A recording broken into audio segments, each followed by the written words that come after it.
네, 업앤다운 함께 하겠습니다. 오늘은 KR 리서치 김대준 대표 나오셨습니다. 어서 오세요. 네, 안녕하십니까. 네, 대표님 시장 분위기가 좋은데 오늘은 변동성이 커져 있습니다. 아무래도 선물 옵션 동시 만기일 때문일까? 특별한 떨어질 만한 재료가 있는 건 아니잖아요. 그렇죠. 선물 옵션 동시 만기라는 점이 오늘 시장에서의 변동성을 극대화시키는 내용이라고 우리가 해석이 되고 있는데요.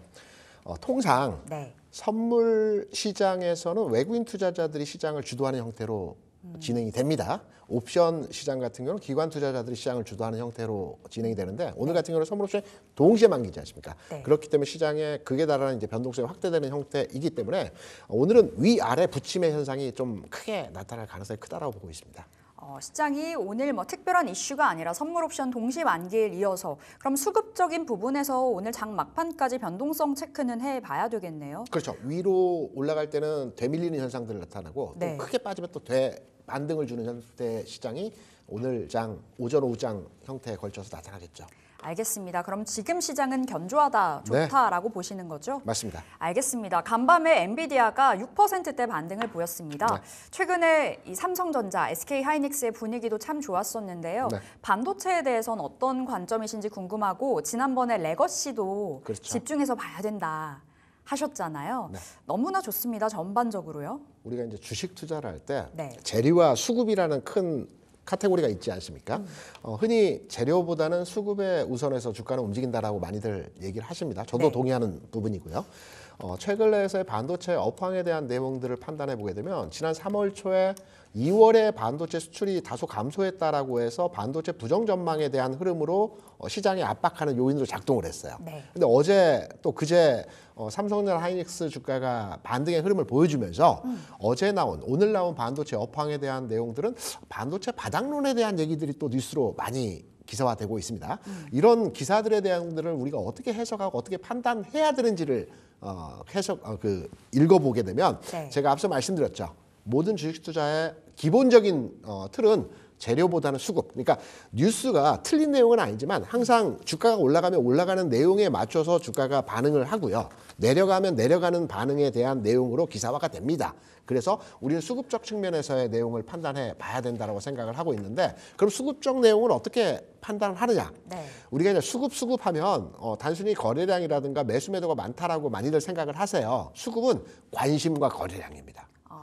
방금 우리 앵커가 반도체 그리고 레거시 말씀하시면서 네. 전반의 흐름이 긍정적으로 진행된다는 말씀을 주셨죠. 그러면 관심과 거래량이 늘어나는 업종의 종목들은 무엇인가를 판단해 봐야 될 것입니다. 단순히 제가 지난주에 레거시라고 말씀드려서 네. 레거시에 대한 뭉뚱그려서 설명하기보다는 레거시 반도체라고 한다면 이제 전통적으로 우리가 시장에서 반도체가 움직일 때 상호 보완으로 주가가 움직였던 섹터를 이제 레거시라고 많이 얘기를 합니다. 전통적 강세 종목이라고 보겠죠. 그렇다면 지난해에는 후공정단의 HBM 관련 종목들이 주가가 많이 움직였어요. 예. 레거시라고 하면 통상 대표주가 삼성전자이고요. 그리고 보통 전공정, 그러니까 반도체는 전공정과 후공정이 있는데 후공정은 HBM, AI 반도체에 연동된 종목들이고요. 전공정은 D램 수요 공급에 대한 부분으로 움직이는 통상 소재주를 많이 얘기합니다. 네. 소재주라고 하면 대표적인 종목이 한솔텔레콤, 동진 세미컴, 솔브레인 같은 종목들, 그리고 TSK 같은 종목들도 포함이 되겠죠. 이 종목들의 흐름들이 긍정적으로 진행되는지 추가로 주가 상승의 여력을 읽어볼 수 있는지 수급을 한번 우리가 살펴봐야 되지 않겠습니까? 네. 관심과 거래량. 관심은 있습니다. 그럼 센티는 살아있는 쪽이다. 그렇죠. 우리 최인영커께서 레거시가 최근에 좋다라고 말씀을 하셨던 부분을 상기해 보면 네. 관심은 레거시에 들어와 있다라는 거죠. 맞아요. 그러면 거래량이 어떠한지를 판단해 봐야 될 겁니다. 그러면 제가 소재주에서 최근에서 가장 흐름이 긍정적으로 진행되고 있는 한솔 케미칼에 대한 내용을 판단해 드리면서 과연 레거시 반도체에 대한 투자 관점으로서 현 시점에서도 투자 유효한지를 한번 제가 읽어보도록 하겠습니다. 네. 지금 차트가 준비되어 있는데요. 지금 보시면 제가 수급적 측면에서의 흐름이라고 말씀을 드리면서 관심과 거래량이라는 말씀을 드렸죠. 관심은 뭐 이미 다 레거시에 대한 흐름이 진행이 되고 있기 때문에 거래량 측면에서 보면 최근에서의 거래량이 급증하는 형태에서의 흐름입니다. 과거 지난해에서부터 거래량 대비해서 최근의 거래량은 2배 이상의 거래량의 증가 추세에서의 형태를 보여주고 있죠. 예. 거래량이 증가하면서 주가가 올라가고 있다는 것은 단순하게 일시적 상승 흐름 이후에 주가 꺾이는 흐름으로서의 반응은 나타나지 않아요. 추세가 잡혔다라는 얘기거든요. 그렇다면 레거시 반도체 그리고 소재주에 대한 관심도를 판단해서 대표주인 한솔케미칼의 어떤 적정 시점에서의 진입 상황을 판단해 보게 되면 단기적으로 보면 9만 원 라인에서 14만 원까지 대략 한 40% 정도 주가 상승을 했어요. 네. 쉬어야 되겠죠. 쉬는 과정에서의 주가가 그 급격하게 하락으로의 조정이 아니고 우리가 통상 주식을 사고 싶었는데 주가가 올라가는 과정에서는 부담스러워 못 샀어. 조정받을 때 한번 저점을 노려봐야 되겠어. 라고 판단할 때 저점을 잡는 방법은 지난 고점의 상단부입니다. 네. 보통 지난 고점은 저항선이죠. 돌파하기 전까지는. 지금 보시면 대략적으로 이 부분이 지난 고점 부근에서의 가격입니다. 금액으로는 한 12만 원 정도 됩니다. 돌파되어진 저항선은 지지선이 되는 게 일반적 상황입니다. 네. 그러면 14만 원까지 갔다가 12만 원까지 내려왔다가 다시 상승하는 이런 형태에서의 모습이 나타날 가능성이 크다라는 거죠. 조정받을 때는 거래가 다소 감소하는 현상을 보여주면서 일시적인 흔들림 과정에서 조정이 나타날 것이고 조정받는 과정에서 저점을 잡아본다면 지난 상승에서의 고점 부분이 이번 하락에서의 저점 부분이 될 수 있다라고 판단되기 때문에 레거시, 반도체 관심이 있다라고 하신다면 전공정단에서의 소재주가 대표적인 종목이 될 거고요. 대표적 종목 내에서 가장 탄성을 가지고 있는 종목이 한솔케미칼일 것이고요. 한솔케미칼의 주가가 9만 원에 14만 원까지 올라왔기 때문에 조정받을 때 한 12만 원 정도면 충분히 네. 관심권에 두셔도 될 것 같습니다. 이제는 단숨에 좀 많이 올라온 감이 없지 않아 있기 때문에 지금 자리 들어가자라는 말씀은 아니고요. 좀 더 눌렸을 때 그 자리 한 12만 원으로 봐주셨어요. 12만 원에 들어간다면 그때 다시의 목표가는 어디로 볼까요? 목표가는 지금 상승에서의 14만 원은 당연히 돌파해야 되겠죠. 14만 원. 당연히 돌파하는 거고요. 네. 목표가는 지난해 저점이었던 가격대에서 18만 원 수준까지의 가격을 노려볼 수 있는 지점에서의 흐름이기 때문에 이번에 조정받고 다시 상승한다면 레거시에 대한 다시 바람이 불면서 흐름에 있어서 지난 흐름에서의 저점 부근이죠. 이 저점 부근까지의 상승은 진행될 수 있다. 1차 목표는 18만 원까지 보셔도 된다. 이렇게 생각합니다. 알겠습니다. 한솔케미칼 전공정 안에서 소재에 집중을 해보자 거래량이 많이 실리면서 상대적으로 탄력도가 있는 종목을 말씀 주셨어요. 한솔케미칼 챙겨가시면 되겠습니다. 지금 전해지는 소식 중에 하나가 이제 TSMC가 엔비디아, AMD에 인텔의 파운드리 공동 투자를 제안하고 있다라는 소식이 전해지더라고요. 네. 이러한 이슈 어떠한 영향을 받아갈지 삼성전자 너무 걱정되거든요. 인텔을 어디에서 인수하느냐가 앞으로의 반도체 산업의 판도 변화가 있을 것 같아요. 판도가 변할 수 네. 있다. 인텔을 관심이 있었던 회사들은 굉장히 많아요. 네. 뭐 퀄컴, TSMC, 브로드컴, AMD, 애플까지도 관심이 있어요. 그리고 삼성전자도 관심이 있어요. 지난해 삼성전자에서도 인텔에 대해 관심도를 많이 봤던 기사들을 아마 기억하실 겁니다. 예. 그러면 우리 입장에서 보면 삼성전자가 인수하는 것이 가장 주가의 반응도가 좋아질 것으로 판단되고 있거든요. 엔비디아는 얘기는 나오면서 어제 미국 시장에서 흐름이 좋아졌지만 독과점 문제가 있었기 때문에 어려울 것 같아요. 쉽지 않겠군요. 쉽지 않습니다. 애플은 휴대폰 사업부와 일부 겹치는 부분이 AP 부분이 있긴 하지만 애플 자체에서도 실효성 부분을 따져보게 되면 애플이 적극적으로 대시를 하지 않을 것 같아요. 그리고 앞서 말씀드린 퀄컴이라든가 브로드컴이라든가 AMD 같은 회사들은 자금력 부분에서 조금 어렵습니다. 지금 인텔의 매각 금액이 대략적으로 한 120조, 130조 정도 얘기가 오가고 있어요. 저는 개인적으로 삼성전자에서 인텔에 대한 협업이라든가 뭐 인수까지는 아니더라도 협업이라든가 어떤 단계적인 부분이 진행이 된다라고 한다면 삼성전자가 가장 취약한 점이 파운드리죠. 네. 인텔이 파운드리 때문에 최근에 악화된 실적을 보여주고 있는데 2등과 3등이 결합할 때는 시너지가 날 수 있어요. TSMC가 3등인 인텔과 결합할 때는 시너지가 그렇게 나지 않아요. 네. 보통 1등이 3등과 결합하지 않습니다. 동맹을 맺지 않아요. 2등과 3등이 결합했을 때 1등과 견주어서 대적할 수 있는 상황이 나타날 수 있거든요. 그래서 지금 미국 시장 내에서는 오늘 장에서 TSMC에 대한 부분으로 인텔의 주가 그리고 미국 시장의 전반의 흐름이 긍정적으로 요소가 되었지만 분명한 것은 삼성전자에서 지금 현재 유보금, 이익잉여금에 대한 유보금이 한 150조 가까이 되는 걸로 알고 있습니다. 자금력 부분에서는 충분히 가능합니다. 그리고 이재용 회장께서 최근에 뭐 얼마 전에 그 계속적인 발표됐던 게 무엇이냐면 M&A를 통해서 회사의 적극적인 바람을 일으켜보겠다라는 메시지를 냈어요. 그렇다고 본다면 이번에 삼성전자에서 한번 가능성을 가지고 인텔에 대한 뭐 미국 기업이기 때문에 미국 이외의 기업에게 인수가 넘어가는 것을 바람직하지 않게 생각하긴 하겠지만 뭐 다양한 각도로의 협업하는 수 있는 방법들이 많기 때문에 오늘 당장에는 TSMC 이슈가 밝아졌지만 삼성전자도 해당 그룹군에 들어가는 인수 가능성, 협업 가능성이 있는 종목이라고 판단되기 때문에 삼성전자가 지금의 주가 수준의 박스권 내에서 돌파하는 어떤 계기가 될 수 있는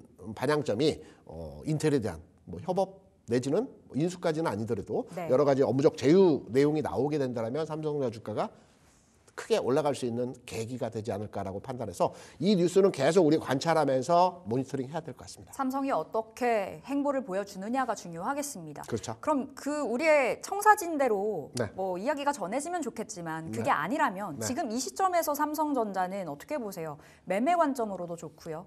삼성전자는 인텔에 대한 인수 관련한 내용으로 주가가 움직일 개연성도 있지만 최근에 재료적 가치 부분에서의 내용을 우리가 따져보면 AP, 엑시노스라는 부분이 있지 않습니까? 휴대폰의 그 비용의 40%를 그 차지하는 그 굉장히 큰 부분의 내용이요. 지금 퀄컴사의 제품을 쓰고 있어요. 이거를 자체적으로 개발한 AP를 올 하반기에 장착을 한다고 그래요. 그러면 삼성전자의 매출 구조 측면에서 보게 되면 반도체가 40%, 휴대폰 사업부가 40%, 뭐 하만과 이제 가전 쪽이 20% 정도 되는데요. 휴대폰 쪽에서 이익치가 확대될 겁니다. 그렇게 되면 삼성전자 주가는 뭐 지금의 수준 대비해서 상당 부분의 주가 상승이 나타날 수 있다라고 판단이 되고 있죠. 그래서 삼성전자는 단순하게 반도체 업황이나 경기에 대해서 주가가 반응하고 움직인다는 상황의 해석보다는 추진하고 있는 여러 가지 사업들, 뭐 M&A도 있고요. 엑시노스에 대한 자체 모델에 대한 장착 여부에 대한 기사들도 있기 때문에 이 부분도 있고요. 그래서 재료를 많이 보유하고 있기 때문에 이 재료가 어느 일정 시점에 익어갔을 때 노출이 되게 되면 주가가 올라갈 개연성이 굉장히 큽니다. 그래서 저는 삼성전자의 주가가 지금 5만 5천 내에서 계속 행보하고 있어요. 그런데 가격적으로 보면 충분히 메리트 있는 가격이고요. 시기적으로 뭐 이번 주가 될지 다음 달이 될지는 모르겠으나 충분히 상승 도약할 수 있는 상승 도약이라고 한다면 6만 원, 뭐 7만 원 수준이 아닐 겁니다.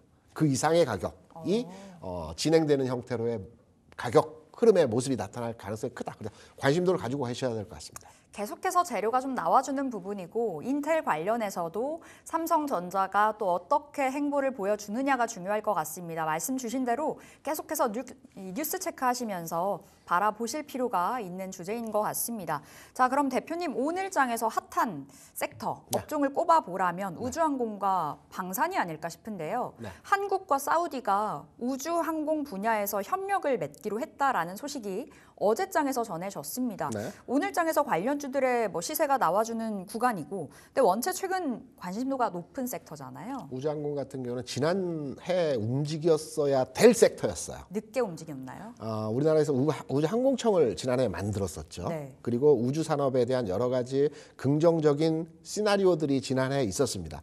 트럼프 대통령 같은 경우는 우주에 대한 관심도가 굉장히 크죠. 그리고 최근에는 뭐 여러 번 기사화되긴 했지만 스타링크. 지금 하늘에 떠 있는 스타링크가 한 7천 개 정도 된다 해요. 근데 이게 30년까지 3만 개까지 늘린다고 합니다. 그러니까 엄청난 시장이죠. 스타링크에 대한 부분들이. 우주 항공 산업 그리고 올해 말에는 또 누리호 발사 예정에 있습니다. 그러니까 재료적 부분에서의 흐름들이 계속 예정돼 있기 때문에 긍정적으로는 바라보고 있어요. 근데 우리가 잘 판단해야 봐야 될 게 뭐냐면 오늘 하나에어스페이스나 한국 항공우주의 주가가 비교적 그 플러스권대에서 강세 현상을 보여주고 있어요. 이는 우주 항공 산업에 대한 긍정적인 사우디와의 협업을 통해서 기사가 반영됐기 때문에 주가가 움직이는 것이 아니고 방산에 대한 흐름으로 연동해서 해석을 해야 될 겁니다. 오히려 방산이 가고 있기 때문에 지금 엮여서 우주항공이 오늘 좀 더 시세가 붙는 거라고도 봐야 되나요? 엮인다기보다 카테고리죠. 네, 그러니까 같이 묶여 있잖아요. 두 가지 그 재료 가치를 다 반영하는 뭐 항공우주라든가 에어로스페이스인데 아무래도 방산 쪽의 영향도가 최근에 큰 흐름이고요. 우주항공이 가야 된다라면은 인텔리안테크 같은 종목들이 가야 되는 겁니다. 네. 근데 인텔리안테크 같은 종목들이 오늘 장에서는 다소 흐름에 정체된 상황에서의 모습을 보여주죠. 그래서 오히려 약세네요. 그렇죠. 그래서 지금 테마에 대한 투자를 딱 결부지어서 판단하실 때 우주항공 사우디에 협의를 했기 때문에 다른 우주항공주를 사야 되겠다라는 관점보다는 네. 오늘은 카테고리가 방산에 묶여 있구나. 그래서 항공우주나 에어로스페이스도 방산 내에서 현대로템이 가장 강하지 않습니까? 예. 그래서 이 카테고리로의 대응을 하셔야 되기 때문에 항공우주 관련해서 이 내용은 시간을 두고 계속적으로 관심을 가져야 되겠지만 오늘 장에서만큼은 흐름은 아닐 것이다. 다만 재료는 계속 부각될 것이다. 그래서 우주항공 관련 종목에 대한 관심도가 있으시다고 한다면 오늘 조정받지만 이 조정받을 때 관심도를 가져가는 것도 필요하다고 생각하죠. 그러면 지금 말씀 주셨듯이 방산이 너무나 좋습니다. 네. 방산뿐만 아니라 오늘 좋은 섹터를 보자면 전선도 있고요, 조선도 있고요. 네. 최근 순환매가 원체 빠르게 돌고 있는 상황에서 오늘은 동반적으로 다 같이 가는 장이에요. 네. 근데 사실 지수 자체는 그렇게 좋진 못하잖아요. 그렇죠. 이럴 때는 어떤 대응이 좋을지, 그리고 이 세 가지 섹터 안에서 가장 좋게 보시는 섹터가 있다면요. 방산 조선을 딱 구분지어서 한번 설명을. 전력기기는 아무래도 주가가 고점 찍고 조정받고 반등의 상황이기 때문에 네. 전력기기는 현재 시장의 그 중심권에서 약간은 떨어져 있다라고 판단되고요. 예. 반등을 위한 전략적 대응이 필요하다고 보고 있고 두 가지 큰 축 방산과 조선에 대해서 한번 우리가 판단을 해보게 되면 대표적으로 방산부터 우리가 이제 설명을 한번 드려보도록 하겠습니다. 대장주는 이제 현대 로템이죠. 중요한 형태의 가격 변화가 오늘 있었습니다. 지금 보시면 차트의 그림의 형태의 모습을 보게 되면 현대로템의 주가가 오늘장 10% 정도 상승을 하는 형태에서 고점을 돌파했죠. 네. 어제 같은 경우는 고점 대비해서 주가 쭉 밀리면서 꺾이는 거 아닌가라고 판단되는 흐름이 어제 보여줬는데 오늘 이 부분에 대한 악재를 부정적인 내용을 딱 부식히면서 돌파해버렸습니다. 더 간다라는 얘기거든요. 다만 여기서 잘 보셔야 될 게 시장에서의 전체적인 방산의 흐름들은 시장 분위기적 측면에서 방산으로 쫙 끌어왔어요. 네. 그런데 오늘 장에서 종가까지, 그러니까 지금 방산을 접근하시는 내용으로 접근하지 마시고요. 종가까지 보시고 종가 무렵에 접근을 하셔도 늦지 않아요. 왜냐하면 오늘 가격적인 측면에서 어제의 고점을 돌파했지만 이 어제의 고점 부분을 유지해야 됩니다. 10만 원 이상의 가격을 종가 수준으로 유지 버텨주는 흐름으로 진행이 되어야 될 겁니다. 전체 수급적 측면에서도 어제 대량 거래, 오늘 어제 수준만큼의 거래가 될 것 같아요. 그러면 어제 물렸던 부분에 대한 물량들을 오늘 다 소화해주고 있기 때문에 오늘 종가 수준에서의 가격이 지금 현재 수준이라든가 또는 지금 수준 이상의 그 가격이나 10만 원 이상의 가격만 유지한다면 내일장에서도 방산 흐름이 나타날 수 있기 때문에 방산에 대해 투자 관점으로의 접근이 가능합니다. 다만 오늘 장에서 밀려버린다. 네. 10만 원 이하로 내려가 버린다. 종가 수준까지의 흐름을 봤을 때 그렇게 되면 이거는 단기적으로 흔들린 과정의 모습이 나타날 수 있기 때문에 약간 보수적으로 전망해서 접근을 해야 된다고 판단되기 때문에 오늘 방산의 키포인트는 현대 로템에 대해서 종가 수준에서 유지되는지 10만 원 이상을 유지해 주는지를 한번 정확하게 이해하셔야 될 것 같고요. 조선주는 좀 색달라요. 이게 하나오션이거든요. 네. 최근 하나오션 비롯해서 삼성중공업 같은 종목들의 주가가 왔다 갔다 많이 하고 있어요. 어제 하나오션의 가격치가 굉장히 크게 빠졌어요. 최근 상황 하에서의 가격 대비해서 가장 크게 빠졌거든요. 예. 한 10%, 제 기억으로 한 10% 정도 하락한 것으로 알고 있는데 오늘 장에서 반등은 주고 있지만 반등의 폭이 한 4, 5% 정도 됩니다. 그러면 오늘 상승하는 것은 단순하게 어제 낙폭이 컸던 부분에 대한 반응입니다. 작용 반작용에서 10%, 5% 반등 주는 거거든요. 네. 그렇다고 한다면 아주 추세적으로 흐름을 타고 있다라고 볼 수는 없어요. 그러면 조선주는 저는 개인적으로 판단할 때 반등 줄 때는 조금씩 현금화 하시고요. 예. 대표주가 고점을 돌파하는 어떤 시그널이 나타날 때 이 고점이죠. 8만 한 7천 원, 6천 원 고점을 돌파하는 시그널이 나타날 때 관심을 가져도 늦지 않을 것이다. 이렇게 판단하고 있습니다. 그럼 지금 시점 안에서는 현대로템이 그렇죠. 가장 중요하겠습니다. 대장의 핫하다고 흐름을 보면서 그렇죠. 바로미터로 삼아가면서 네. 오늘장에서 현대로템이 종가상으로 10만 원이 유지가 되는지 네. 안착이 되어 있는지가 가장 중요하다 말씀 주셨고 안착이 되면 그럼 그 이후에 뭐 내일이 되겠죠. 네. 내일 들어간다면 방산주 내에서 어떤 종목 보세요? 뭐 흐름은 계속 연동해서 진행되는데 현대로템이나 방산주 그렇게 많지가 않아요. 네. 그러니까 현대로템이나 하나에어스페이스나 LIG 넥스원이나 뭐 요 정도 선에서 투자 관점으로 접근이 어떠할까라고 판단되는데 우리가 주식 투자할 때 현대로템 많이 올라서 들어오른 종목을 좀 사볼까라는 네. 관점으로 많이 접근하세요. 그러니까 소형주 단으로요. 그렇죠. 근데 저는 개인적으로 물려도 센 종목에 물리는 게 빠져나올 길을 항상 줄 수 있다라고 생각되기 때문에 네. 가장 흐름이 좋은 현대로템만을 가지고 공략하고 이 종목으로 대응하시는 게 어떨까라고 생각을 합니다. 알겠습니다. 현대로템 이렇게 강조 주셨습니다. 자, 오늘 본회의가 있습니다. 오후에 상법 개정안 처리가 추진이 되거든요. 네네.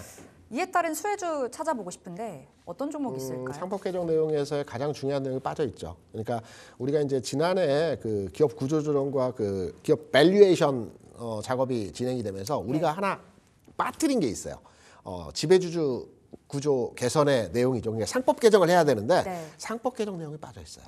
그러니까 반도체법이라든가 여러 가지 우리가 최근에서 관심 있는 부분이 있겠으나 주가, 그러니까 주식 시장에 긍정적으로 발현될 수 있는 재료 가치적 측면이라고 한다면 기업 지배구조 구조에 대한 내용이 들어가 있어야 되는데 이 내용이 빠진 상태로 오늘 뭐 국회에서 통과 유무가 결정된다고 하니 네. 시장의 영향도는 그렇게 크지 않을 것이다라고 생각을 하죠. 이 안에서 그럼 수혜주 찾기 의미가 없겠어요? 그렇죠.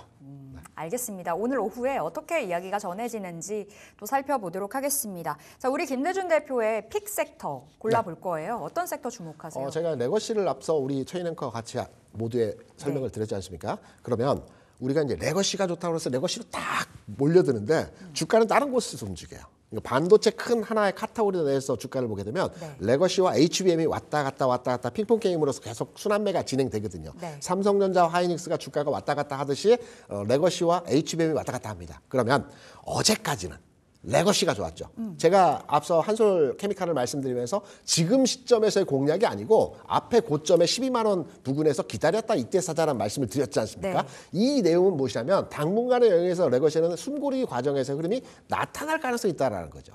그러면 레거시에서 레거시를 봤는데 물렸어. 이 관점이 아니고 레거시가 쉬는 과정에서는 HBM이 물렸겠죠.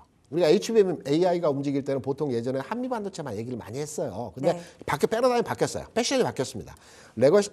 HBM이 움직일 때는 이번에는 그 유리기판, CXL, 온디바이스 이쪽 섹터가 움직이는 형태로 진행이 되고 있거든요. 그렇다면 이 세 그 카테고리 내에서 저는 유리기판의 흐름에 대한 내용으로서의 관심도가 필요하지 않겠나라고 생각을 합니다. 네. 궤적을 같이 해요. 하이닉스와 흐름의 궤적을 같이 하고요. 순서가 있습니다. SK 하이닉스가 최근에서 가장 좋았죠. 두 번째는 엔비디아가 어제 반등을 줬습니다. 네. 세 번째는 유리기판이 반등을 줄 줄 알입니다. 그렇다면 유리기판 내에서 대표주라고 볼 수 있는 SKC 이 종목에 대한 흐름을 우리가 추적하고 읽어가야 되겠죠. 네. 오늘 장에서 좀 올랐습니다. 한 5%, 뭐 장중에 7, 8%까지 올라갔다가 지금 현재 5% 수준인데요. 네. 저는 이 유리기판 내에서의 흐름이 한번 전체 분위기가 만들어지게 되면 추가적으로 최소한 3, 4일 정도의 흐름은 유지 진행될 수 있다라는 측면으로서 해석이 되고 있기 때문에 지금 현재 뭐 주가 상승한 시점에서의 가격 차라고 하더라도 충분히 관심권에 두고 노려볼 필요가 있다라고 생각되고요. 가격적으로 볼 때는 제가 아침에 이 종목에 대한 전략적 대응을 봤을 때는 12만 원 5천 원, 13만 원 줘놓으면 가능하겠다라고 네. 생각을 했는데 조금 상향화하겠습니다. 13만 원 아랫단이라고 한다면 지금 13만 2천 원 수준입니다. 예. 12만 5천 원에서 13만 원. 요 사이라고 한다면 공략 가능하다고 보고 있고요. 뭐 15만 원까지 충분히 가능성을 두고 판단하고 있기 때문에 유리기판주에 대해서 오늘 내일 이번 주 상황에서는 관심도가 필요한 전체적인 시장의 분위기라고 생각을 합니다. 만약에 다음 주에 GTC 2025에서 뭐 젠슨왕이 또 발열 이야기하거나 하면 그렇죠. 한 차례 또 시세가 분출하지 않을까라는 기대감도 있고요. SKC 말씀 주셨습니다. 13만 원 아래에서 들어가 보자라는 말씀 주셨고요. 15만 원 목표가 잡아보겠습니다.